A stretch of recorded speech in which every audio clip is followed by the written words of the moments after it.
We need to be ready.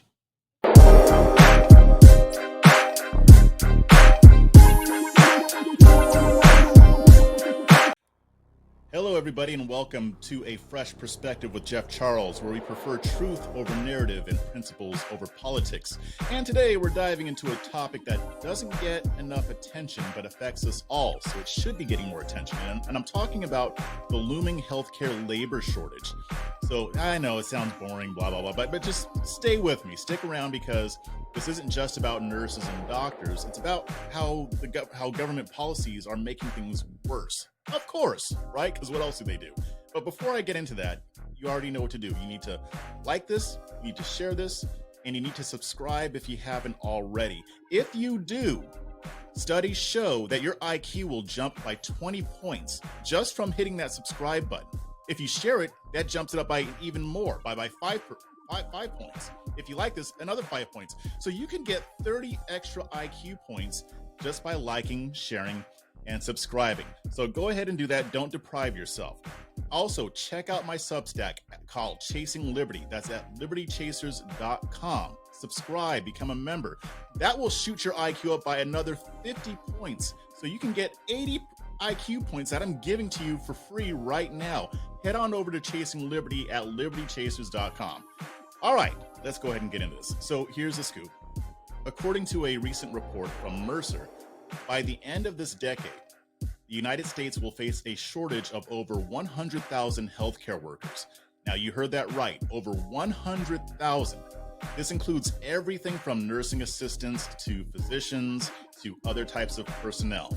Now, this shortage isn't going to hit everywhere equally. California, Texas, and New York will be especially hard hit. Now, some states like Pennsylvania and Minnesota, if you're living there, you might end up having a surplus of healthcare workers. So that's a good thing. But why are we in this mess? Let me go ahead and break this down for you. It's not an accident. It's government intervention and bad policy that is driving these shortages, just like it always is. Let's start with California, the land of endless regulations. The one big issue here is that the state's ridiculous licensing laws. If you're a doctor from another state or even another country, good luck trying to get licensed in California. It's like trying to run a marathon through a swamp of red tape. Doctors who are licensed elsewhere have to jump through months and months and months of bureaucratic hoops just to practice in California. And this isn't just slowing down the process, it's creating massive shortages, especially in rural areas.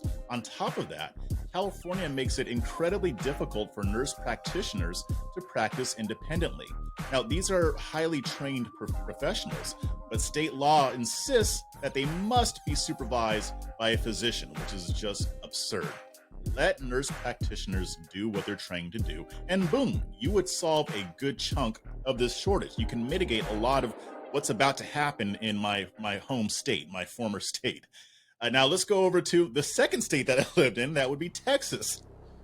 Texas is a little unique in this regard. Texas is growing faster than a tumbleweed in a windstorm. Yeah, I know that was corny. I don't care. A lot of people are moving to Texas from California, New York, and other states. But what's happening with the healthcare infrastructure in the state? Not a whole lot. Since Texas has one of the fastest growing populations, especially in urban areas, there is a shortage of residency spots for new doctors. Why? Because federal funding for medical training is capped.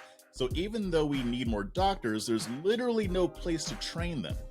And once again, what do new doctors do? The ones who come up in Texas, they gravitate toward higher paying specialties, leaving a huge hole in primary care, which is what most people end up using anyway.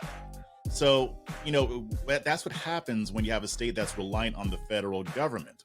When the federal government isn't coming through, well, you're kind of screwed. But let's move on to the Empire State. That's right, New York. Start spreading the news. I'm leaving New York today. Anyway, you'd think in a place like New York, they'd be swimming in doctors and nurses, right? But no. The high cost of education has created what we call medical deserts.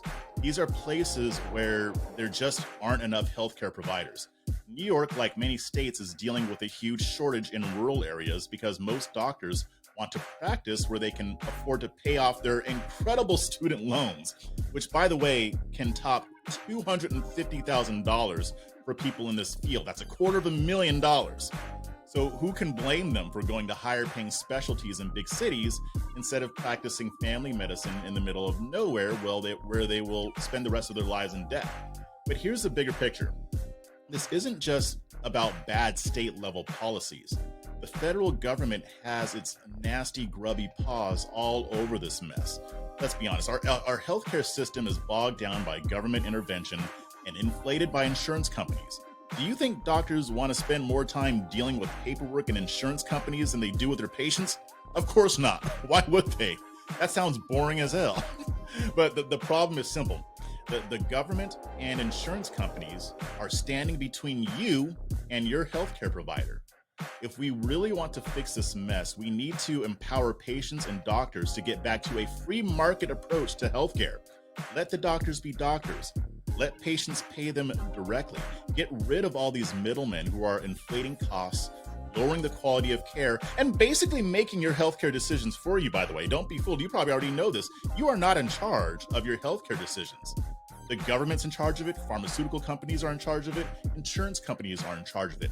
Now, each of these entities, except for the government, has a place in healthcare. Obviously, people need insurance, people need pharmaceuticals, but they should not have the power, which in large part is granted to them by the government, to basically decide what kind of care you're going to get, how you're going to get it, and where you're going to get it.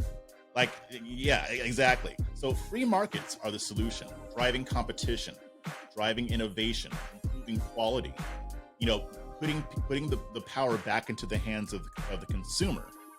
Having those doctor-patient relationships be just between the doctor and the patients. That's going to lower costs, make it much easier for people to afford the medical services they need. So that's it. It's short. So before I wrap this up, don't just sit there. I already told you what to do. You got to increase those IQ points. Hit that like button, share this, and subscribe. So anyway, yep, that's pretty much it. Let me know what you think. What's your experience with this? Have you seen shortages in your area already? Let me know. And until next time, stay free, stay principled, and most importantly, stay ungovernable.